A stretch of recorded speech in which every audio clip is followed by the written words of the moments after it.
कबीरदास जी कहते हैं कि दुख में सुमिरन सब करें, सुख में करे न कोय। जो सुख में सुमिरन करे तो दुख काहे को होय। सुमिरन में पूजा, सुमिरन में पूजा, भगवान को याद करना। जब हम बहुत दुखी होते हैं तो कहते हैं ना, हे भगवान हमारा ये काम नहीं हुआ, हे भगवान हमारा ये काम हो जाए, हे भगवान हमारे साथ ये गलत कैसे हो गया, ठीक कर दो, कहते हैं ना।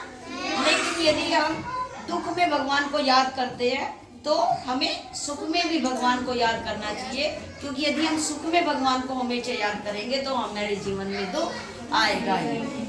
ठीक है, तो इसलिए हमेशा दुख में ही नहीं, सुख में भी भगवान को याद करो। यदि हम सुख में भी भगवान का साथ चाहेंगे तो हमारे जीवन से दुख कोसों दूर रहेगा, हमारे जीवन में दुख आएगा ही नहीं। Understood everyone? नाउ गुरु गोविंद दो खड़े, काके लागू पाँव, बलहारी गुरु आपनो के गोविंद दियो बताए। कबीरदास जी कहते हैं, मेरे सामने गुरु और गोविंद किसे कहते हैं बच्चों? भगवान।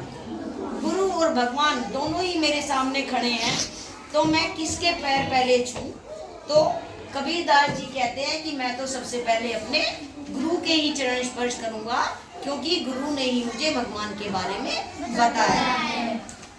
यदि हमें कोई बेटा भगवान के बारे में नहीं बताएगा तो क्या हमें जीवन में पता चलेगा कोई भगवान भी होते हैं? नहीं। लेकिन जो हमें भगवान के बारे में बताते हैं या हमें अच्छी बातों के बारे में बताते हैं, वो कौन बताते हैं? गुरु बताते हैं।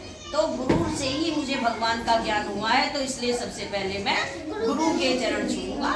ठीक है, तो कबीरदास जी कहते हैं गुरु का दर्जा भगवान से भी ऊपर होता है, क्योंकि गुरु ही हमें भगवान के बारे में बताता है। Everybody understood? समझ आ गया सभी को?